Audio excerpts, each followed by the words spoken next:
This comedy show is just going to get better and better. We're not stopping here. We got our next comedian coming up the stage here. Was a recent participant in the Portland Northwest Black Comedy Festival and a competitor on Comedy on Broadway. Please put your hands together. Welcome to the stage, a very funny Duante Barnett.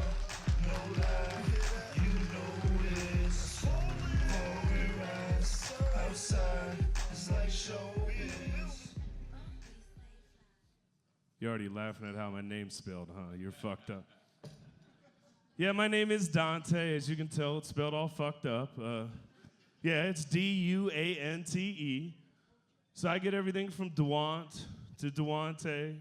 I've even got Dwayne before, like the T silent shit.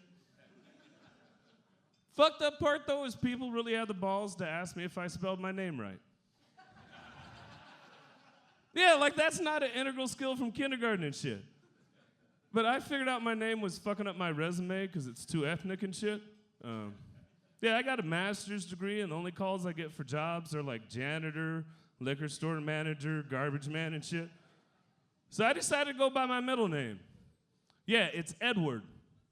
Calls got way better. I got calls for like banker, investments, financials, all kind of shit. There's only one problem, though. I'd get to the interview, and they're expecting a Tyler. Well, they got a Tyrone. And then I tried to get everybody else's name right. Went to the doctor's office last week, read her name tag. It said G-A-N-E-L-L.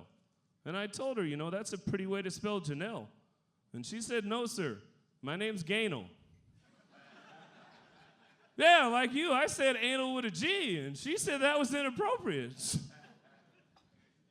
But I'm actually what's called a jock nerd. I'm not sure if any of you guys know what that means. In high school, I was not only the football captain, but also peer mediator. So after I bullied you for your lunch money, we had to have a talk about why you didn't bring me enough.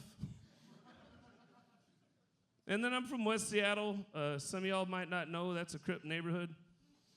And I'm gangster and a nerd. So when I play Magic, I only play with Blue Deck. BK all day, bitches. Fuck your goblins. Fuck your dwarves. But the funny part is I'm mixed, and I'm pretty sure half you guys don't know what I am either. It's okay. But sometimes it kind of makes me racist when I respond to people guessing the wrong culture. Other day, a guy was like, are you Mexican? And I was like, I ain't no fucking Mexican. And I said, well, I mean, it's okay for you to be Mexican. Don't get me wrong. And y'all think that's bad, but when I told him I was black, he didn't want to talk to me anymore anyway, so who's the real racist? Shit.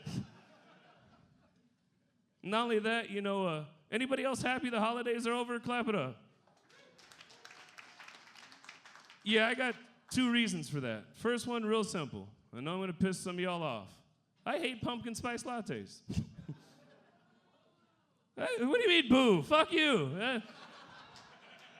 Because every year I get that same stupid question. A girl will walk in my office and be like, oh my God, I know you want a pumpkin spice latte. And I have to remind her, I'm only half white. Second reason, real simple. If you got an office job, I hate that office holiday potluck. You know what I'm talking about? Because being a black guy, there's always a white girl that wants to make an ethnic dish for me, like greens or something. And I don't do that shit to y'all. I don't bring green bean casserole or stovetop stuffing or any of that shit. And then the cold part is the day of the event, Sarah wants to come up to me talking about, I know these greens are better than your mom's. And I'm like, bitch, that's disrespectful. Yeah, my mom's white. Got you there, huh? The cold part is I did my 23andMe to figure out what I was, because I'm racially ambiguous, you know what I mean?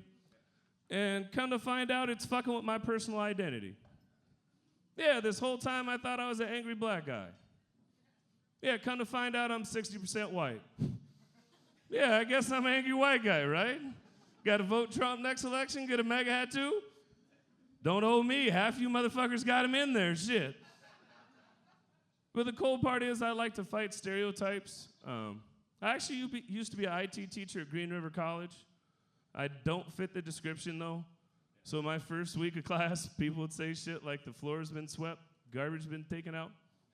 But don't worry, I got back at them. Since I have a master's degree, I tell my white students to call me master. That's your Black History joke of the month. It's a little late, just like us, but you got it. And then since I was a pretty good college teacher, people always ask me that same question. They're like, why don't you teach like high school or middle school or elementary? And it's real simple. One reason. I like to fuck my students, and that's kind of frowned upon at those other institutions. Y'all frowning at me, but they're at least 16 and then run and start. I get a permission slip for that shit.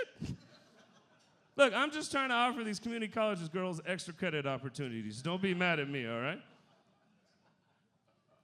But do you know what I'm really tired of? Nothing personal, but I'm tired of you people comparing pets to kids. Yeah, it's not the same fucking thing, okay? I got 4 daughters, and if one of my kids still pissing and shitting in your yard at 3 years old, I'm a bad parent. Not only that, but you can't breed kids. That's kind of highly frowned upon. Over here like, ooh, that's a cute Shih Tzu. Let's get yours with mine. I'm not allowed to do that shit either, shit. And then on top of it, if one of my kids comes missing, I got some explaining to do. Yeah, you just can't go to the pound or PetSmart and get a new one, if you know what I mean. Not only that, but if you didn't know, I'm black. You might have watched Get Out. They don't sell black kids whole. They only sell them in used parts. You laughed a little too hard about that, buddy. You okay over here? Shit. But for me, it's kind of cool. I'm getting a little bit older. I don't really party the same anymore.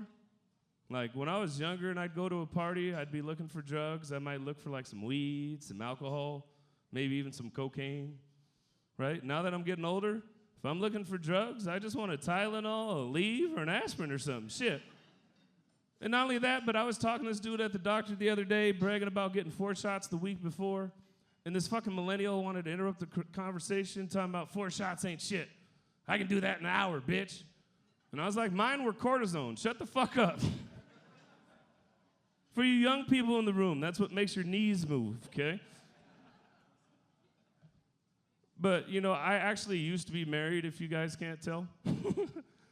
I had that usual mother-in-law, son-in-law relationship. Anybody know what I'm talking about?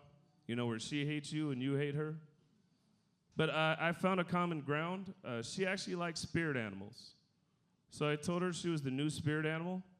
It's a hybrid. Yeah, it's part cheetah, part puma. Yeah, I told her she's a puta.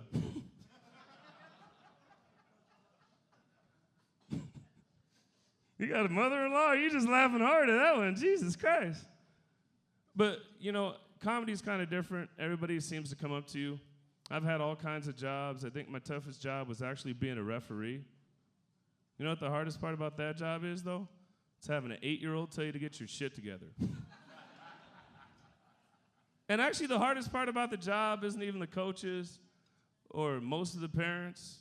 It's the fucking moms. Because a mom can say something to you that a dad can't, you know what I mean? When she says, you fucking suck, you just got to suck it up. Whereas you look at her husband and go, I'll see you outside.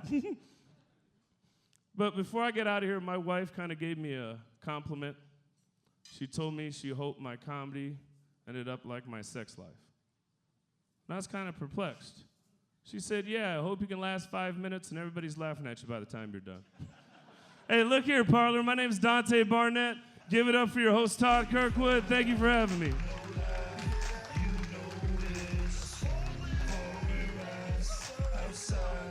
I'll keep it going one more time for Duante Barnett.